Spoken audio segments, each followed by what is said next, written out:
El hospital acababa de avisarme que la fiebre de mi hijo podía obligar a detener su tratamiento cuando la escuela llamó para decir que mis 2 niños pequeños seguían esperando en recepción. Mis padres habían prometido recogerlos. Esa mañana incluso confirmaron el horario, pero ahora ninguno contestaba. Yo no podía abandonar la planta de oncología y mi hijo necesitaba que autorizara nuevas pruebas antes de que los médicos decidieran cómo continuar. Llamé a mi exesposo. Sabía que estaba libre esa tarde, pero se negó a ir por ellos y volvió a despreciar mi trabajo de escritora, como si mis ingresos fueran la razón por la que debía resolver sola cualquier emergencia. Una madre de la escuela aceptó llevar a los niños a su casa. Cuando supe que estaban seguros, intenté localizar a mis padres otra vez. Mi hermana respondió por accidente desde el teléfono de mi madre y cortó apenas escuchó mi voz. Aquello no parecía un olvido. Minutos después recibí un correo automático de una entidad financiera que nunca había usado. Agradecía mi solicitud para incorporarme como responsable de un préstamo garantizado con la casa de mis padres. No había pedido ese préstamo ni permitido a nadie hablar por mí jamás. Pensé que era publicidad hasta que abrí el archivo adjunto. Contenía mi dirección, mis ingresos aproximados y datos de mi divorcio. Al final aparecía una firma electrónica con mi nombre.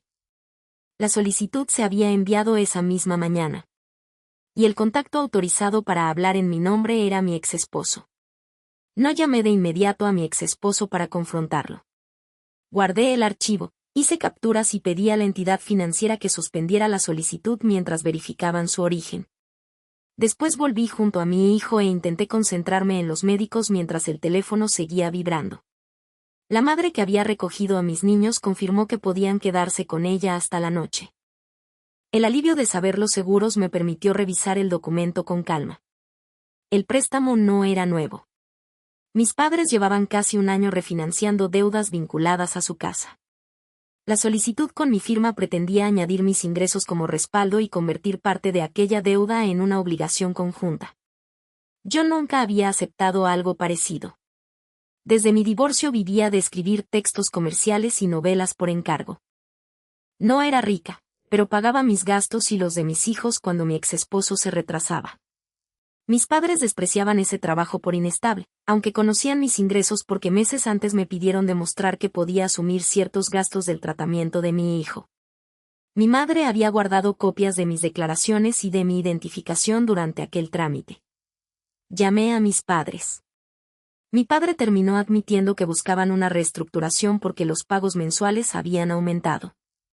Aseguró que necesitaban un familiar con ingresos demostrables y que mi madre creyó que yo aceptaría cuando entendiera que podían perder la casa.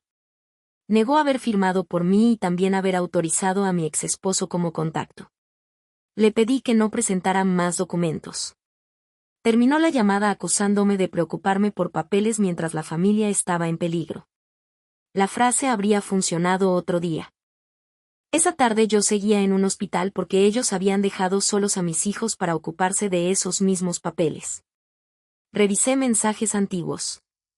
Durante semanas mi madre había preguntado cuánto ganaba, si tenía ahorros y si una editorial podía adelantarme dinero.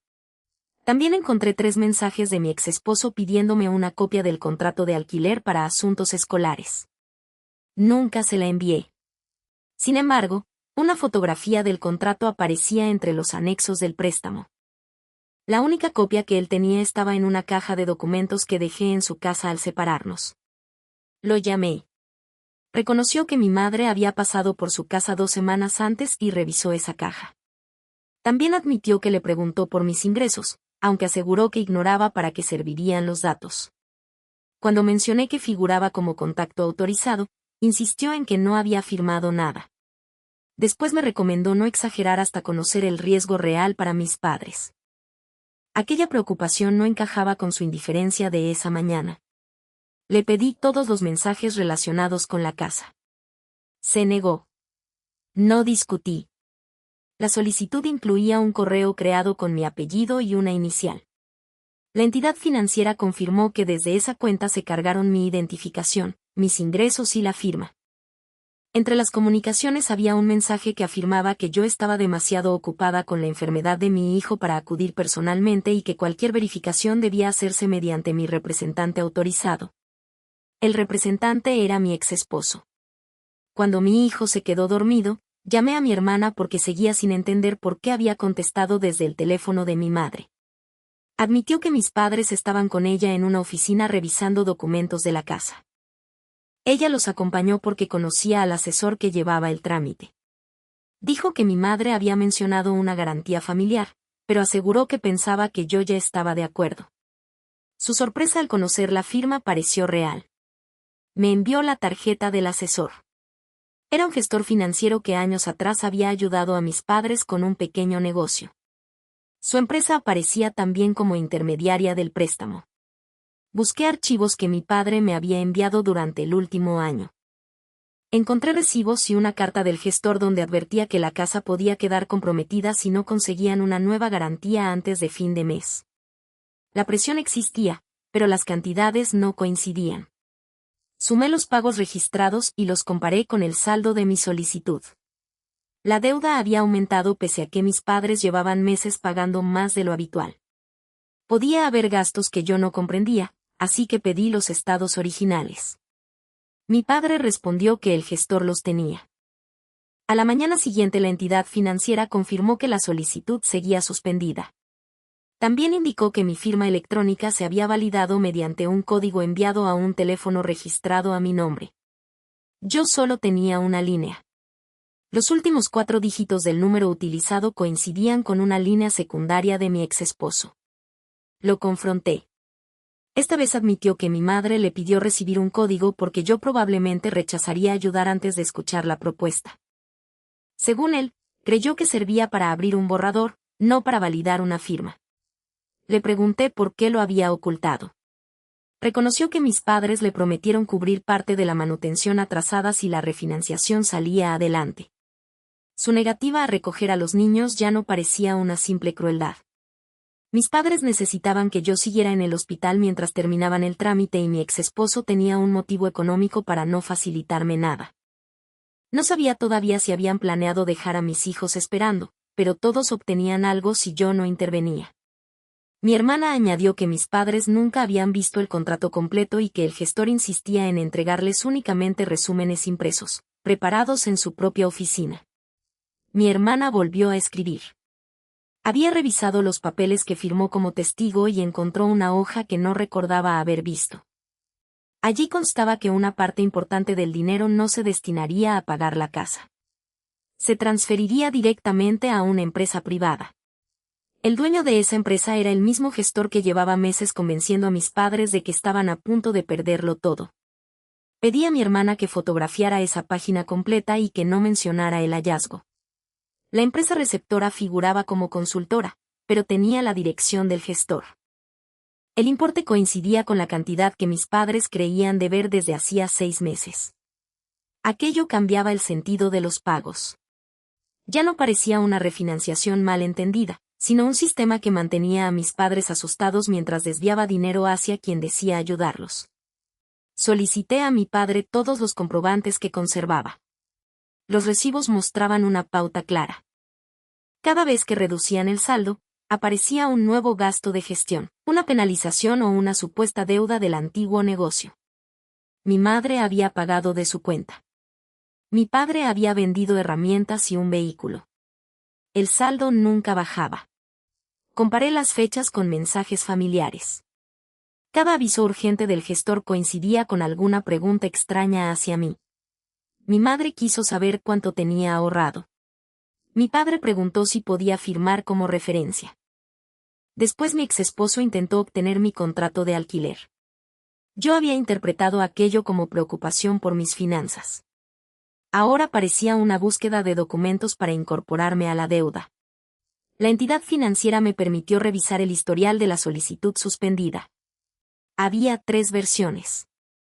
La primera incluía a mis padres.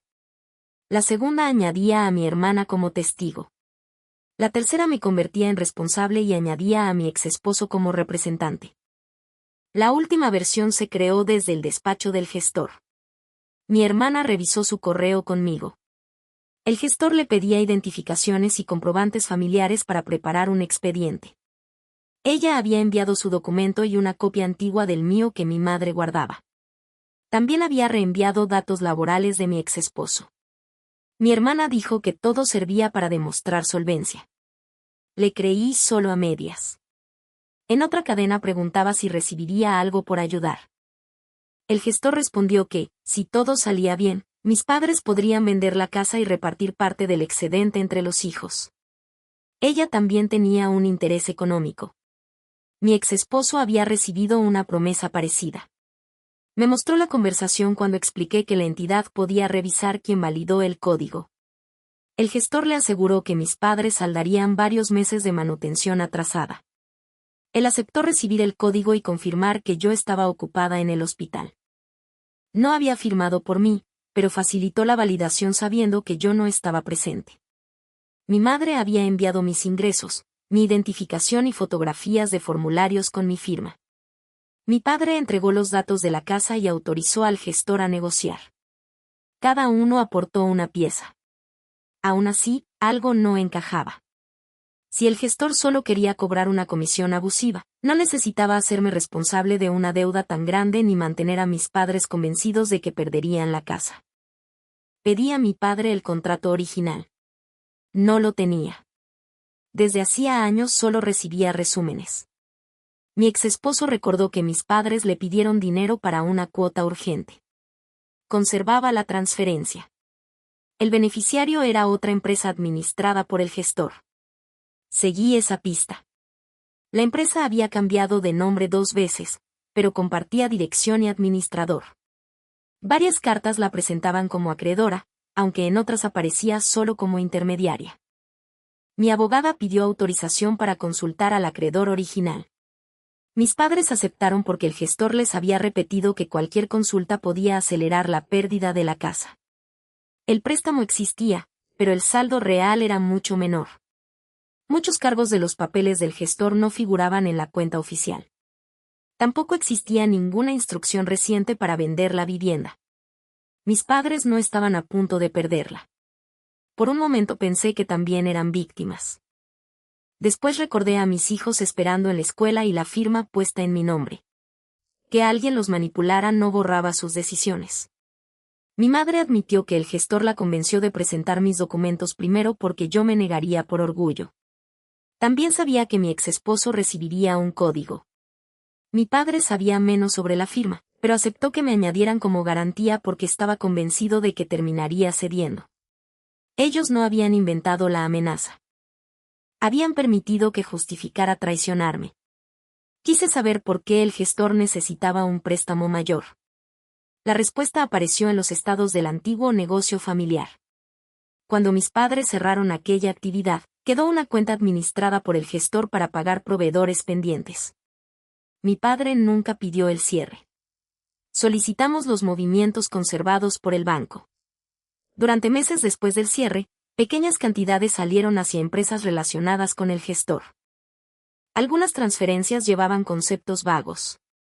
Otras imitaban nombres de proveedores reales. El nuevo préstamo podía cubrir huecos creados años atrás y convertirlos en una deuda aparentemente legítima de mis padres. Eso explicaba su urgencia. Revisé cuando supo que mi hijo estaría ingresado. Mi madre le había enviado el calendario de citas para justificar por qué yo no podía acudir a la oficina. 3 días antes del procedimiento, el gestor respondió que aquella fecha sería conveniente para completar la documentación sin retrasos. Mi madre leyó el mensaje y reconoció que sabía que querían aprovechar mi ausencia. Mi exesposo también conocía el plan. Por eso rechazó recoger a los niños. No quería que yo tuviera una razón para abandonar el hospital y aparecer en la oficina. Hasta entonces había creído que mi exesposo y mis padres habían organizado todo para salvar la casa a costa mía. Pero los registros bancarios mostraban algo distinto. El primer pago desviado del antiguo negocio ocurrió meses antes de que mis padres contrataran al gestor como asesor personal. La autorización para mover ese dinero no llevaba la firma de mi padre.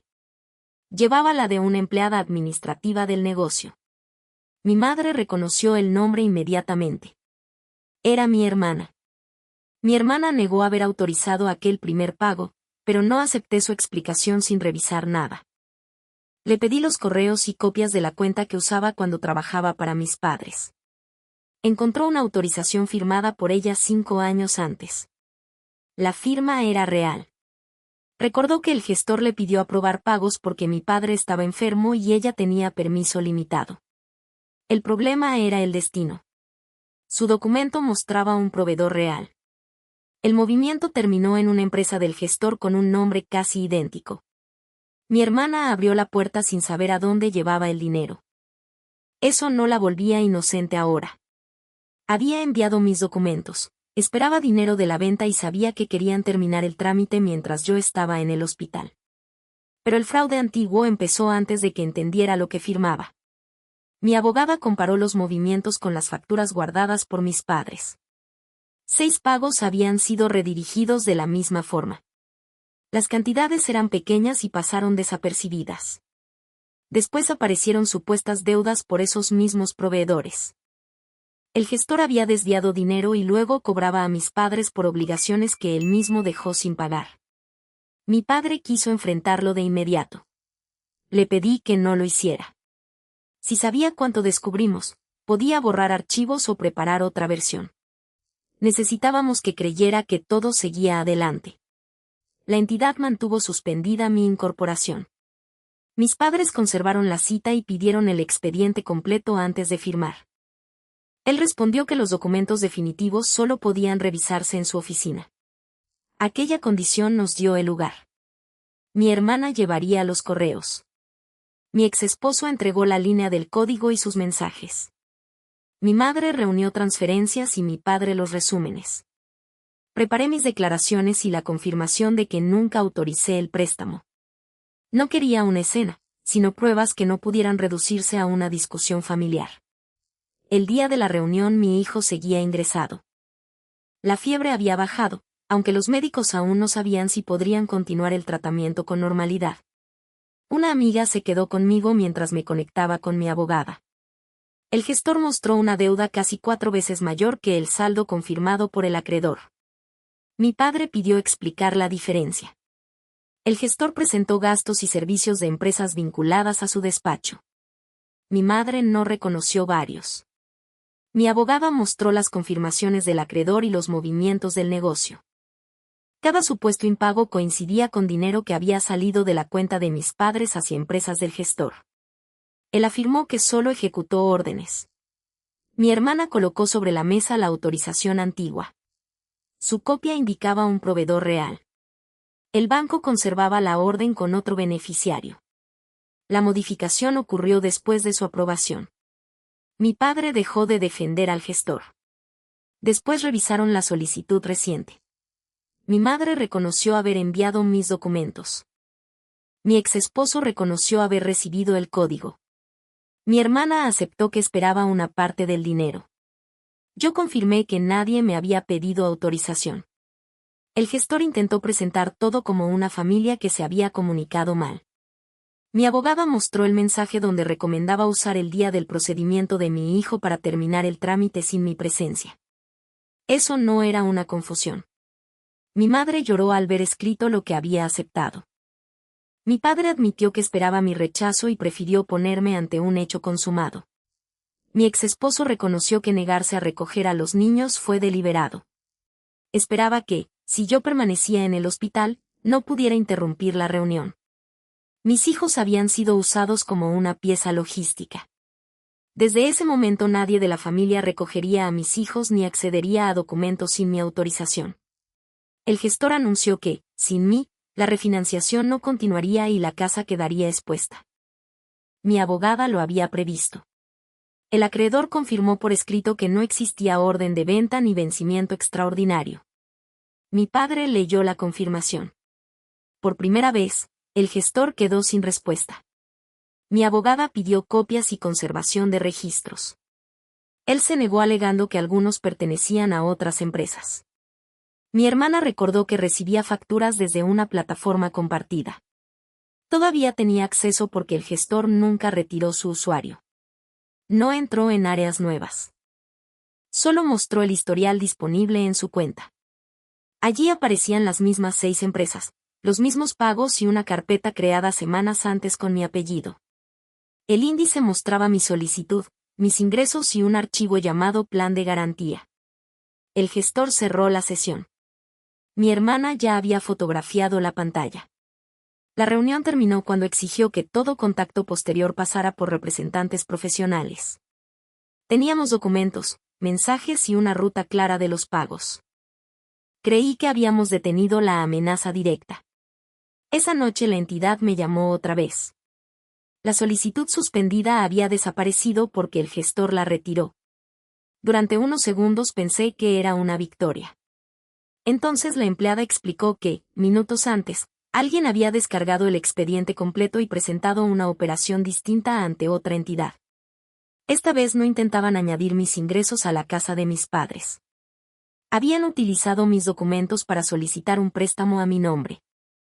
La garantía ofrecida no era la vivienda de ellos. Era la cuenta editorial donde recibía los pagos que mantenían a mis 3 hijos y financiaban el tratamiento del mayor. No esperé al día siguiente.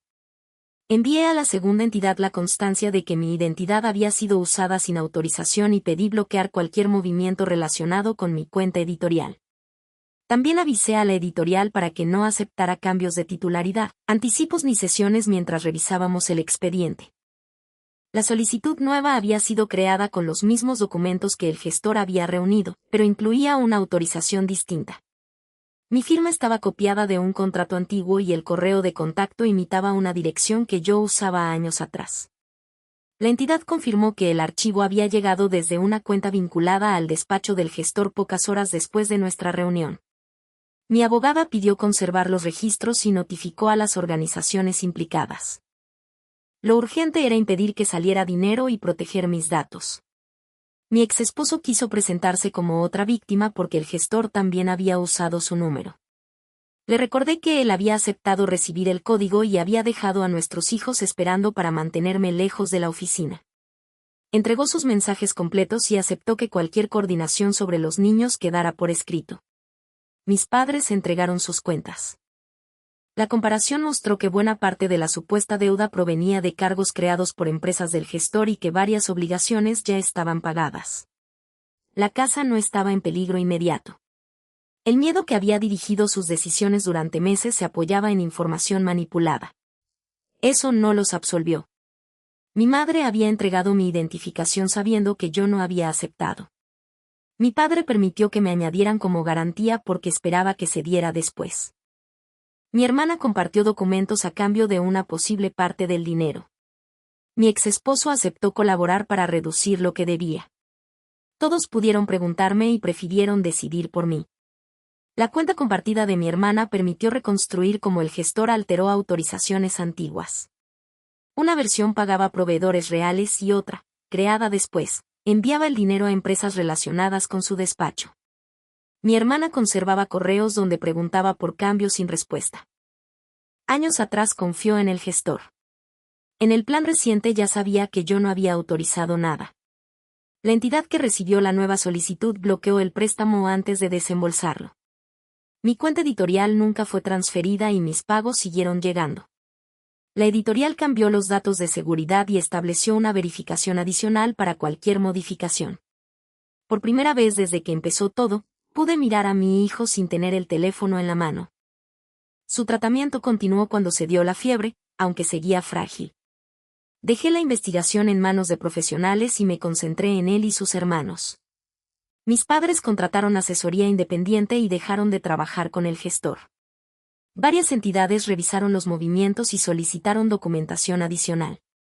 El despacho perdió acceso a sus cuentas y tuvo que responder por los registros, las solicitudes y las empresas utilizadas para recibir pagos. Mis padres recibieron confirmación de que el saldo real de su deuda era manejable. Parte de lo que habían pagado de más quedó sujeto a revisión. Esperaban que, al descubrir que también habían sido manipulados, yo volviera a confiar en ellos. No ocurrió. Les comuniqué que no recogerían a mis hijos, no tendrían acceso a documentos y no podrían intervenir en decisiones médicas o financieras. Cualquier contacto tendría que respetar horarios y límites claros. Mi hermana devolvió mis documentos, cerró el acceso a archivos familiares y renunció a cualquier parte futura de la casa. No la perdoné. Reconocer su parte era apenas el principio. Con mi exesposo fui todavía más estricta. La manutención y los horarios quedaron documentados. Si no podía cuidar a los niños, debía avisar con tiempo. Si surgía una emergencia, ya existían 2 personas alternativas autorizadas para recogerlos. No volvería a depender de una cadena de favores improvisados. Yo misma había cometido un error durante años. Confundía mantener la paz con ser flexible. Entregaba copias, aceptaba explicaciones incompletas y permitía que mi familia conociera detalles financieros porque suponía que nadie usaría esa confianza en mi contra. No podía cambiar lo ocurrido, pero sí cerrar las puertas que había dejado abiertas. Volví a escribir algunas noches en el hospital. No lo hacía para demostrar nada ni para salvar la casa de mis padres. Era mi profesión y sostenía a mis hijos. La editorial me ofreció un nuevo contrato. Pedí tiempo para revisarlo y lo firmé solo después de entender cada cláusula. La cuenta de pagos quedó separada de cualquier documento familiar. El gestor dejó de comunicarse directamente conmigo después de que mi abogada exigiera que todo pasara por canales formales. Sus últimos mensajes intentaban presentar la operación como una propuesta mal entendida. Los registros mostraban que había elegido el día del procedimiento de mi hijo, preparado una firma sin autorización e intentado reutilizar el expediente cuando la primera solicitud fue suspendida. Aún así, lo que más me costaba aceptar no era el préstamo.